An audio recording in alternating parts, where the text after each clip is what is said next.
Hello everyone, welcome to legal narrative.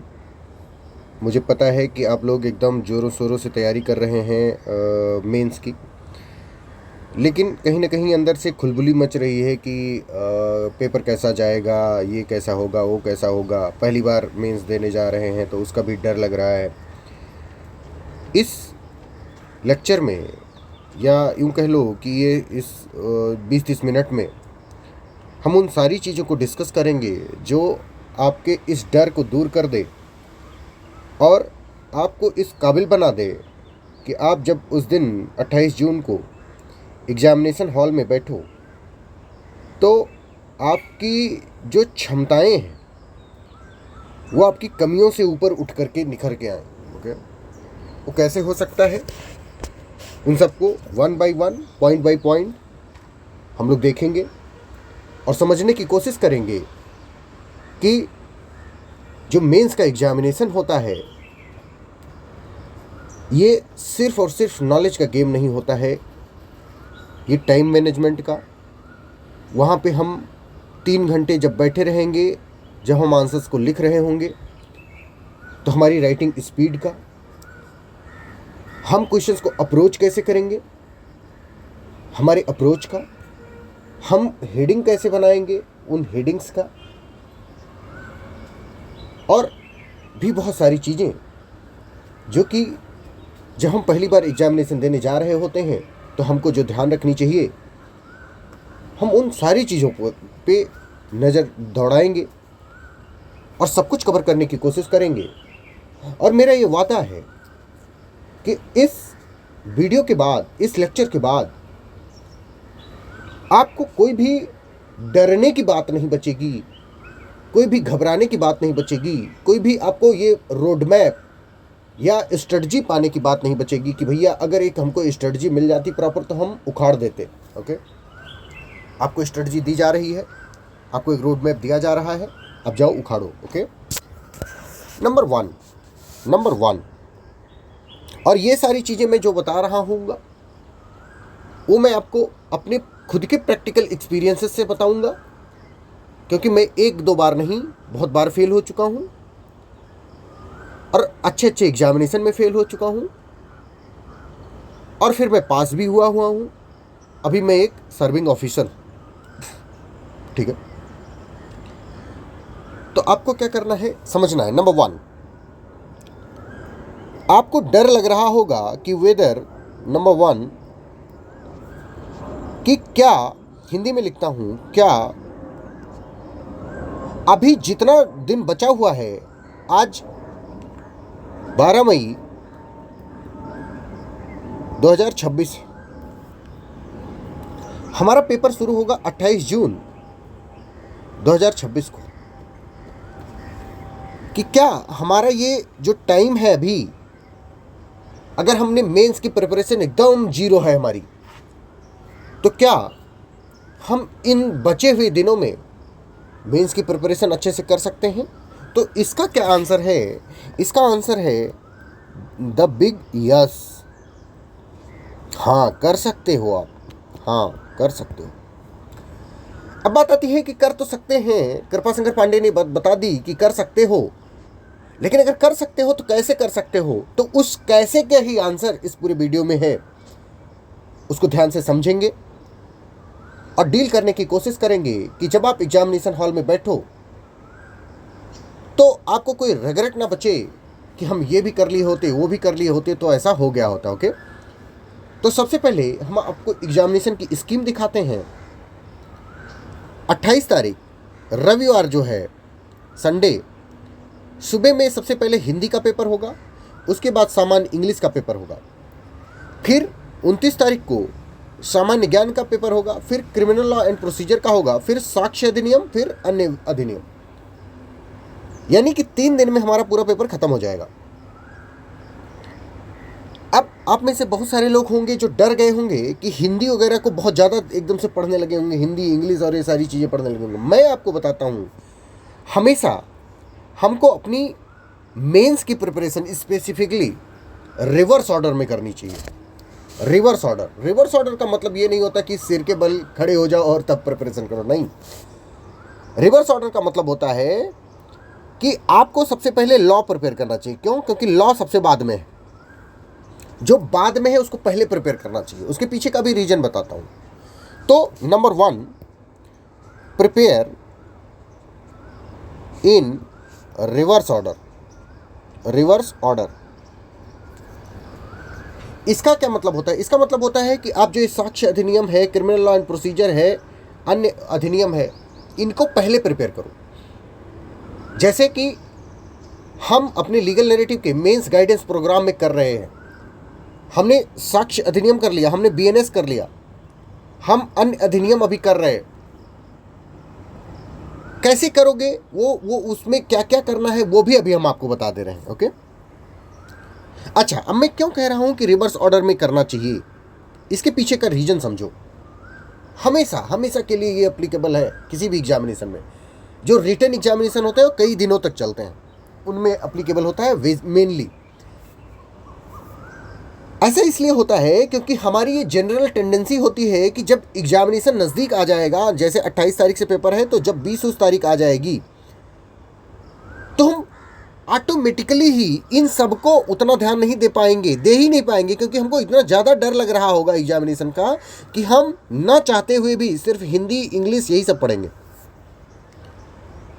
मतलब ये कि जब एग्ज़ाम नज़दीक होगा तब तो हम इनको पढ़ेंगे ही पढ़ेंगे। लेकिन कई बार होता क्या है कि कई बार क्या मतलब 90% टाइम में होता है कि जो पहली बार एग्जामिनेशन देने जा रहे होते हैं वो क्या करते हैं, वो इनको पहले भी तैयार कर रहे होते हैं। पहले भी तैयार करने का मतलब अभी 40 दिन बचा हुआ, 45 दिन बचा हुआ है, 3 महीने बचे हुए हैं, तब भी सिर्फ इन्हीं को तैयार कर रहे होते हैं और ये लास्ट वालों को इग्नोर कर देते हैं। अगर नहीं भी इग्नोर करते हैं तो उनको कम टाइम अलॉट करते हैं। लेकिन मेरा क्या मानना है, मेरा क्या एक्सपीरियंस बताता है, वो ये बताता है कि हमको रिवर्स ऑर्डर में चलना चाहिए। ऐसा इसलिए करना चाहिए क्योंकि जब इनके लिए अगर आप मान लो कि 20 तारीख से 20 तारीख यानी 20 जून की बात कर रहा हूँ, 20 जून से और 28 जून तक में पढ़ोगे, यानी 8 दिन लगातार पढ़ लोगे तो भी ये कवर हो जाएंगे। ठीक है, पहली चीज़। लेकिन ऐसा करना नहीं है। आप देख रहे होगे कि इनके ये 9:30 से 10:30 बजे, 12 बजे के बीच में होना है इसको। ये 10:30 लिख दिए हैं, गलत बात है। उसके बाद में आप समझने की कोशिश करो बेटा कि इनके और इनके बीच में आपको बहुत टाइम नहीं मिला हुआ है, मात्र 1 घंटे का टाइम। 1 घंटे, उसमें आपको लंच भी करना होगा, आपको उसमें थोड़ा सा रिलैक्स भी करना होगा, क्योंकि आप पहली बार 3 घंटे 4 घंटे ऐसे लगातार का आंसर्स लिख रहे होंगे। तो आपको क्या करना है, आपको इस चीज़ का ध्यान रखना है कि आपको यहाँ पे इनको पढ़ने का टाइम नहीं है। तो जब इनको पढ़ने का यहाँ पे टाइम नहीं है तो आप क्या करोगे, इनको पहले पढ़ोगे। क्योंकि पढ़ने का टाइम हो चाहे ना हो, बट रिवीजन का टाइम ऑलवेज होता है। किस चीज़ का? रिवीजन का। आप 1 घंटे में पूरा बीएसए, पूरा बीएनएस सब रिवाइज कर सकोगे। ओके, तो ये बात समझ में आ गई कि prepare in reverse order.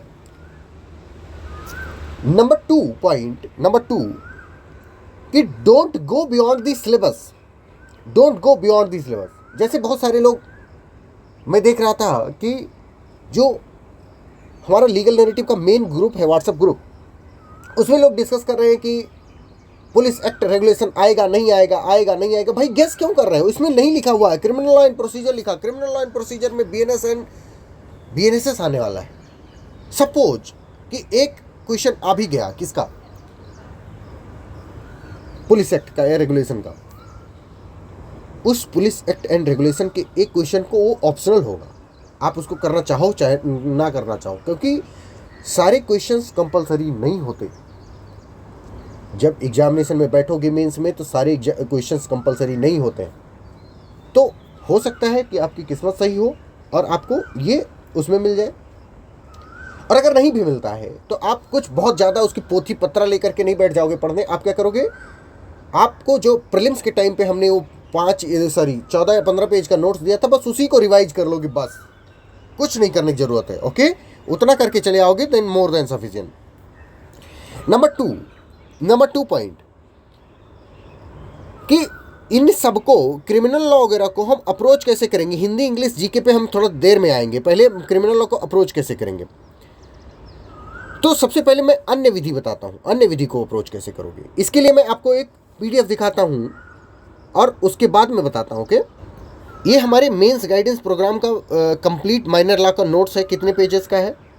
79 pages का है। सारे 16 एक्ट जो हैं वो सारे इसमें कंपाइल्ड हैं। अब इनको कैसे कंपाइल किया गया है, इनमें सबसे पहले प्रेडिक्टेड क्वेश्चंस दिए गए हैं कि भैया क्वेश्चंस कौन कौन से आ सकते हैं, प्रेडिक्ट किया है हमने, खुद से बनाया हुआ है इन सारे नोट्स को। उसके बाद में हमने इन नोट्स बना करके दिया हुआ है और हर एक एक्ट का मुश्किल से 2 या 3 पेज का नोट्स है। आपको कुछ नहीं करना है, आपको इन्हीं 2-3 पेज के नोट्स को रट्टा मार लेना है और ये जो क्वेश्चंस हमने दिए हुए हैं प्रेडिक्टेड क्वेश्चंस, इनके आंसर्स लिख लेने हैं, इनके आंसर्स लिख लेने हैं। अब इनके आंसर्स कब लिखोगे? इनके आंसर्स हम खुद लिखवाएंगे। कैसे लिखवाएंगे वो भी हम आपको दिखाते हैं। अच्छा, ये जैसे आर्म्स एक्ट है, आर्म्स एक्ट के बाद में पॉक्सो है।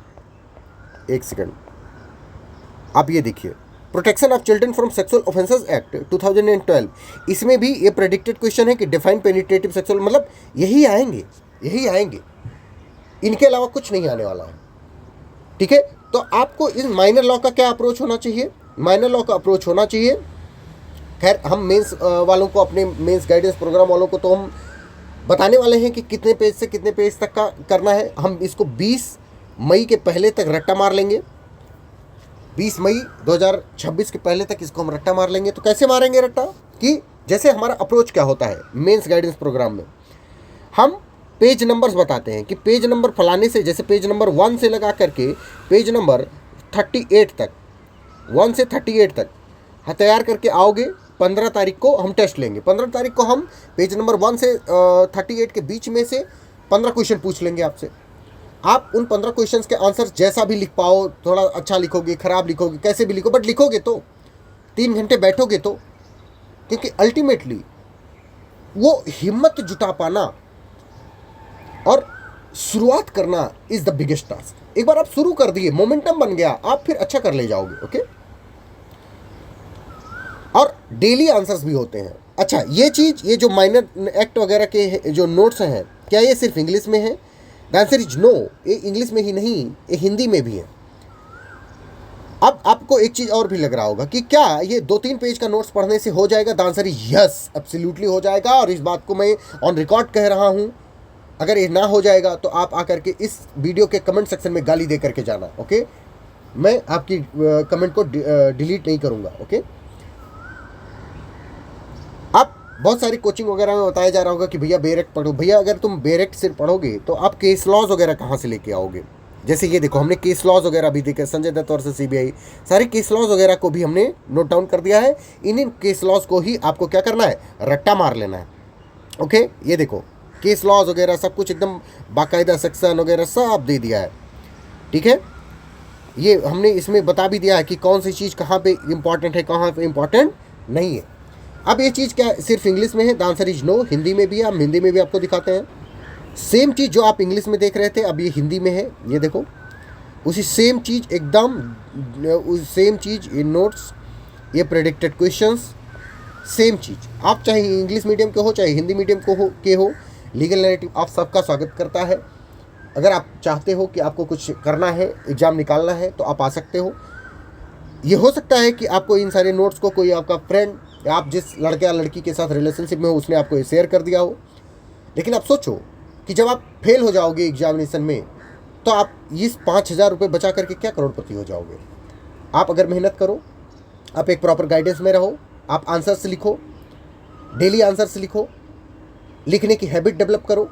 अभी हम आपको वो भी दिखाएंगे कि कैसे कॉपी चेक करता हूँ, कैसे क्या करता हूँ, कैसे करवाता हूँ, वो भी दिखाऊंगा आपको। ठीक है, तो क्या होगा, आपको सब कुछ मिल जाएगा सिर्फ 5,000 रुपये में। किस नंबर पे कांटेक्ट करना है? 998484।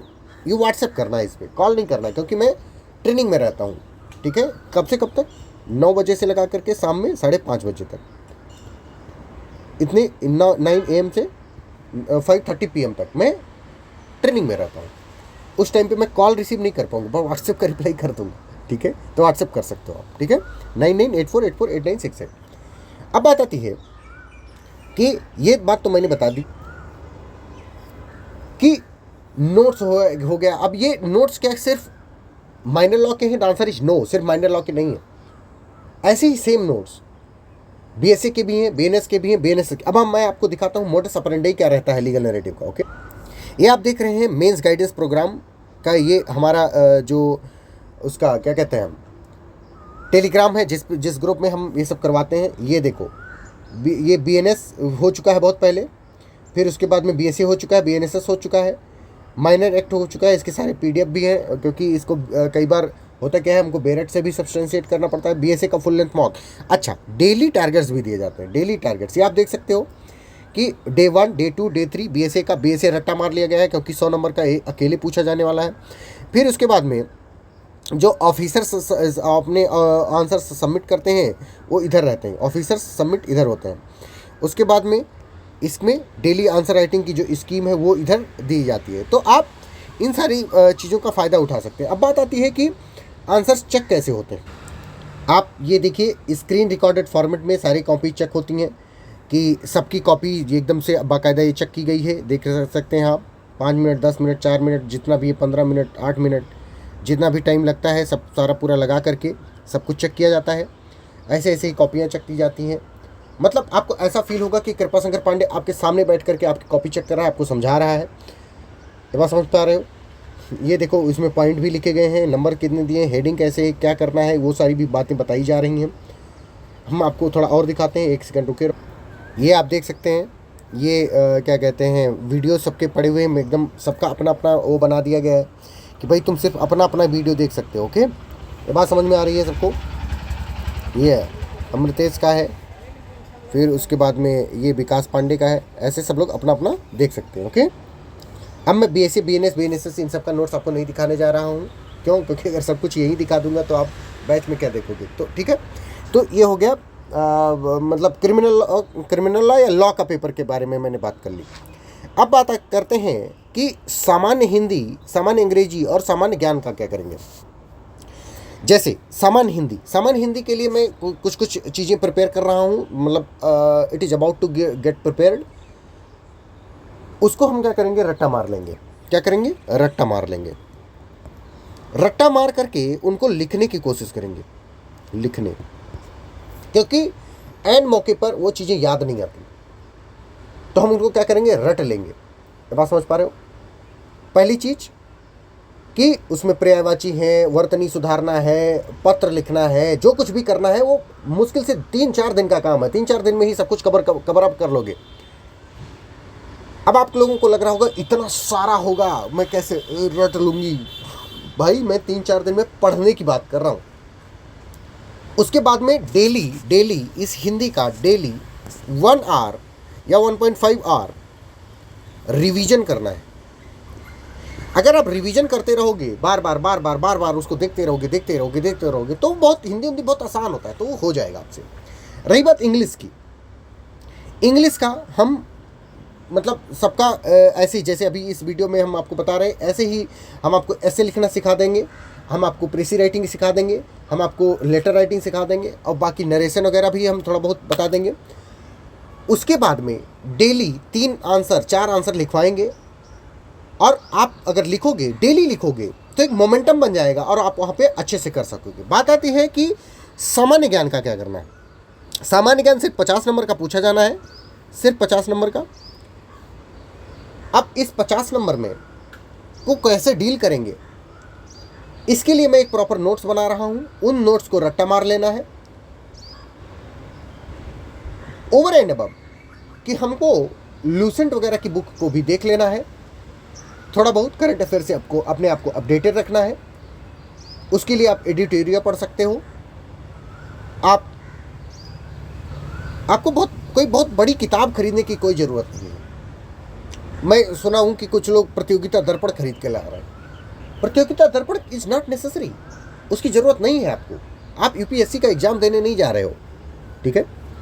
50 नंबर के लिए अगर आप, अच्छा एक चीज़ और बता दूं कि जिसकी जितनी औकात है उसको उतनी ही हम क्या देंगे, इज्जत देंगे। जैसे हिंदी 100 नंबर का पूछा जाना है, इसको हम ज़्यादा पढ़ेंगे। साक्ष्य अधिनियम 100 नंबर का पूछा जाना है, इसको ज़्यादा पढ़ेंगे। अन्य अधिनियम 100 नंबर का पूछा जाना, ज़्यादा पढ़ेंगे। क्रिमिनल एंड प्रोसीजर 100 नंबर का पूछा जाना है, इसको हम, इसमें 2 चीज़ें पूछी जाएंगी, बीएनएस एंड बीएनएसएस। इनको हम अब यानी 50 नंबर का ये और 50 नंबर का ये, समझ पा रहे हो? तो हम ऐसा नहीं कि हम 24 घंटा बैठे से बीएनएस पढ़ रहे हैं, 24 घंटा बैठ करके बीएनएस, नहीं, ऐसा नहीं करेंगे। हम जो ज़्यादा मार्क्स का पूछा जाएगा उस पर ज़्यादा फोकस करेंगे, बीएसए पर ज़्यादा फोकस करेंगे, अन्य अधिनियम पर ज़्यादा फोकस करेंगे, और इन पे भी फोकस करेंगे, लेकिन इन पे उतना फोकस नहीं करेंगे कि हम उन्हीं को लिए बैठे। तो बात समझ में आ रही है? हिंदी को ज़्यादा पढ़ेंगे in comparison to English. English 50 number का पूछा जाना है, सामान्य ज्ञान 50 नंबर का पूछा जाना है। अल्टीमेटली हमारा एम है maximization of the marks, maximization of marks. वो जिधर से हो जाएगा हम उधर से कर लेंगे। ओके, साम दाम दंड भेद जो लगेगा हम सब लगा देंगे। ये बात समझ में आ रही है? हमको इमोशनल नहीं होना है, हमको बहुत ही रेशनल वे में चलना है। अगर हम रेशनल वे में चलेंगे तो हम क्या करेंगे, हम बहुत ही अच्छे से अपने आंसर्स को लिख पाएंगे, हम बहुत ही अच्छे से अपने एग्जामिनेशन को टैकल कर पाएंगे। ये बात हमेशा याद रखो कि जब आपका जैसे जैसे एग्ज़ाम आपका नज़दीक आता चला जाएगा, वैसे वैसे ही आपको ये डर लगने लगेगा कि हमसे तो बहुत होशियार हैं मार्केट में लोग, हमसे बहुत ज़्यादा ही बुद्धिजीवी हैं, बुद्धिशाली हैं। ये सारी चीज़ें हमारे साथ भी हुई। मैं इसलिए जान रहा हूँ, क्योंकि जब मैं बिहार का पेपर दे रहा था तब मैं भी एकदम कॉलेज से फ्रेश ग्रेजुएट हुआ था, या मैं जब यूपी का पेपर दे रहा था, इंटरव्यू उसका भी मैंने दिया है, यूपी का भी मैंने, बिहार का भी इंटरव्यू दिया हुआ है। आप मेरे मार्क्स भी देख सकते हैं, कुछ कम नहीं है, कम नहीं है। इसके बावजूद भी मैं सेलेक्ट नहीं हुआ। ये इसलिए सेलेक्ट नहीं हुआ क्योंकि मैं डरा हुआ था। तो पहली चीज़, डरना नहीं है। अगर आप मेहनत करते रहोगे तो सफलता आपकी चरण चूम लेगी, ये इस चीज़ का वादा है। आप जैसे प्रीलिम्स में भी डर रहे थे कि सर पहली बार प्रीलिम्स देने जा रहे हैं, पहली बार इतना बड़ा एग्जाम देने जा रहे हैं, मेरा होगा कि नहीं होगा। मैं आपको हमेशा बताया करता था कि आपका नहीं होगा तो किसी का नहीं होगा, आपका हुआ ना। उसी तरीके से मेंस में भी डरना नहीं है। जैसे कृपा शंकर पांडे डर गया था, आपको डरना नहीं है, ठीक है? वो समय दूर नहीं जब आप भी ऑफिसर बन जाओगे, आप भी अच्छा करोगे। ये आप स्कैन कर लो, ये देखो मैं जेआरएफ भी हूँ, मैं अभी एक सर्विंग ऑफिसर भी हूँ। देखो, रिक्रूट ऑफिसर कृपा शंकर पांडे बैच 2। तो मैं ये जो बातें, जो आपको ज्ञान बता रहा हूँ, ये हवा में नहीं बता रहा हूँ, आपको अपने एक्सपीरियंस से बता रहा हूँ कि हमको कैसे अप्रोच करना होता है, हमको क्या करना होता है, अभी मार्केट की नीड क्या है। क्योंकि मार्केट में बहुत सारे लोग ऐसे हैं जो गाइड कर रहे हैं, जो कि बहुत बूढ़े हैं, वो बहुत पहले का उन्होंने कहीं बातें कर रहे हैं। मैं कहीं बातें नहीं, मैं खुद किया हुआ हूँ, इसलिए बता रहा हूँ आपको। बात समझ पा रहे हो? तो इसलिए आपको इन सारी चीज़ों का ध्यान रखना है। आपको इस चीज़ का भी ध्यान रखना है कि कुछ भी हो जाए हम हिम्मत नहीं हारेंगे, और हम 28 जून हो, 30 जून हो, चाहे जो हो, हम एकदम अपने आप को झोंक देंगे उसमें और सारे आंसर्स को करके आएंगे, कुछ भी हो जाए। अब मैं आपको कॉपीज़ दिखाता हूँ थोड़ा बहुत कि आपको अप्रोच कैसे करना होता है। ओके, ध्यान से देखो। कॉपीज़ दिखानी नहीं चाहिए, ये मेरी स्टूडेंट की कॉपी है, मतलब मेंस गाइडेंस प्रोग्राम की कॉपी है।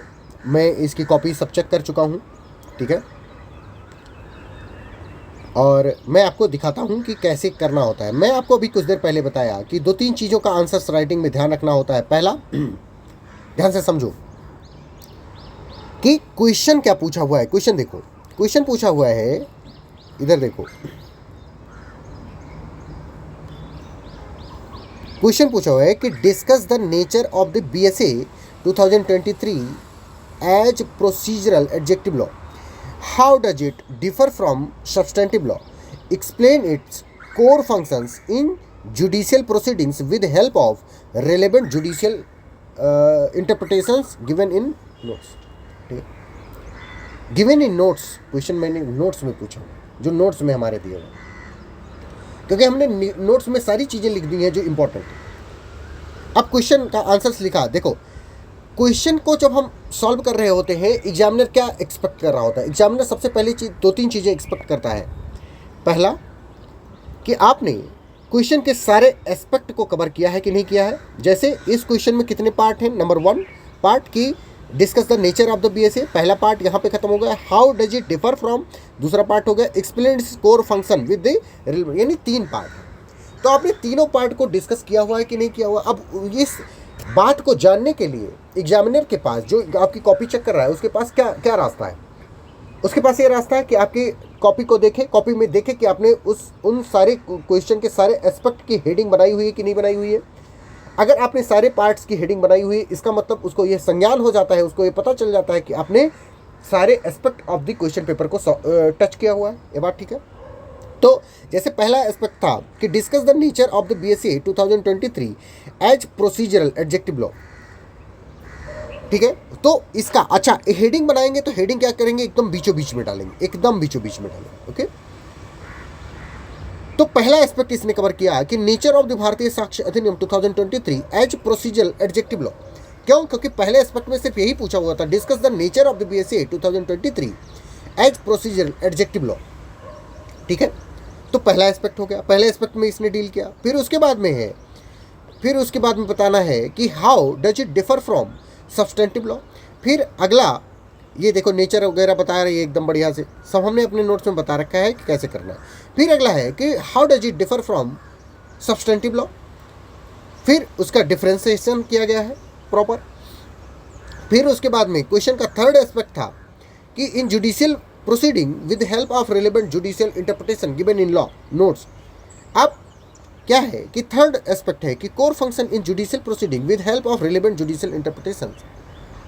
अब हम कोर फंक्शंस को देखेंगे। कोर फंक्शंस में क्या है, कोर फंक्शंस को ये देखो लिख दिया एकदम लाइन से। अब एक क्वेश्चन 15 नंबर का था, तो उसको हमेशा उस तरह से लिखा गया टाइम मैनेजमेंट के हिसाब से। अब मैं आपको एक और भी आंसर दिखाता हूँ दूसरे बच्चे का, तो आपको समझ में आ गया ना कि आपको हेडिंग कैसे बनानी है, आपको चीज़ें कैसे करनी है। जैसे अगला क्वेश्चन देखो, डिफाइन एविडेंस, तो उस चीज़ को भी डिफाइन किया गया है, बिल्कुल प्रॉपर हेडिंग बीच में डाली गई है। उस तरह से ऐसे इसको अप्रोच करना होता है। ओके, ये बात समझ में आ रही है? Yes sir no? आपको दूसरे बच्चे की दिखाता हूँ। ओके वेट, अब इसमें इस बच्चे ने क्वेश्चन लिखा, देखो क्वेश्चन का आंसर देखो लिखने की कितने बढ़िया तरीके से लिखा। पहले एविडेंस लिखा है, evidence is a testimony whether oral or, फिर इसने इसलिए पिप्सन ने ऐसा बात बोला। फिर उसके बाद में देखो कितना प्रॉपर आंसर्स लिखा हुआ है, ये मैंने उसको फीडबैक दिया हुआ है कि क्या क्या करना है और क्या क्या नहीं करना है। ओके, और फिर ये देखो डॉक्यूमेंट्री एविडेंस, कंटेंट्स देखो तुम खाली। अब लग रहा होगा ना आपको कि अच्छा ये सब बच्चे जो हैं वो पहली बार देने जा रहे हैं एग्जाम। ऐसा नहीं है कि ये मतलब बहुत बार दे चुके हैं, ये बहुत एक्सपीरियंस, नहीं, पहली बार देने जा रहे हैं। लेकिन इनको ये लिखते लिखते इनकी क्या हो गई, हैबिट हो गई है। और ये अभी देखो कितना प्यारा लिख रहे हैं, राइटिंग भी देखो तुम, हर चीज़ देखो। तो भैया अगर आपके मन में किसी को शिद्दत से पाने की चाहत हो ना, तो पूरी कायनात लग जाती है आपको दिलाने में। तो पूरी कायनात लगी हुई है लीगल नैरेटिव की इन 31 बच्चों को जो हमारे मेंस गाइडेंस प्रोग्राम में इनरोल्ड है, इनको सेलेक्ट कराने में। और कृपाशंकर पांडे का ये वादा है कि जो भी हो सकेगा, जितनी भी जद्दोजहद लगेगी, I will do each and everything to make them get selected. ठीक है, इनका नाम मैं फाइनल मेरिट लिस्ट में देखना चाहता हूँ और वो मैं देख के रहूँगा विदाउट एनी डाउट। ओके, तो मुझे लगता है कि मैंने आपको सारी चीज़ें बता दी, मैंने आपको सारे अप्रोचेस बता दिए। अब ये आपको डिसाइड करना है कि आप सेलेक्ट होना चाहते हो इस 40 दिन में कि नहीं होना चाहते हो। अगर आप सेलेक्ट होना चाहते हो तो आप 9984848968 इस पे आप व्हाट्सएप करो और आप ज्वाइन हो जाओ मेंस गाइडेंस प्रोग्राम में, और आप अपनी एपीओ बनने की जर्नी को तय करो और एपीओ बन जाओ। हमारा नाम रोशन करो, कृपाशंकर पांडे का नाम रोशन करो और अपने माँ बाप का नाम रोशन करो। आप अपने माँ बाप का चेहरा ध्यान से देखो, वो आपका वेट कर रहे हैं कि आपकी कब नौकरी लगेगी और कब वो मिठाई बांटेंगे। ओके, ये आप पे आप पे डिपेंड करता है कि आप उनसे मिठाई बंटवाना चाहते हो या आप उनको सिर्फ ताने दिलवाना चाहते हो अपनी सोसाइटी में। ओके, और जितने बच्चे हमारे मेंस गाइडेंस प्रोग्राम में ऑलरेडी इनरोल्ड हैं, मैं उनको बताना चाहता हूँ कि आप बेस्ट के सिनेरियो में हो। कोई भी शक्ति इस धरती पर नहीं है जो आपको रोक सके आपको इस एग्ज़ाम को क्रैक करने में। बस क्या है, कंसिस्टेंटली करते रहो, जैसा हम बता रहे हैं कंसिस्टेंटली। अगर आप कंसिस्टेंसी मेंटेन करके रखोगे बाबू, तो ये मेरा वादा है कि मैं आपको एग्ज़ाम क्लियर करवा के मानूंगा, चाहे जो हो जाए। ओके, इसी नोट के साथ thank you so much, best of luck and let's crack it together. Okay, bye bye, Radhe Radhe.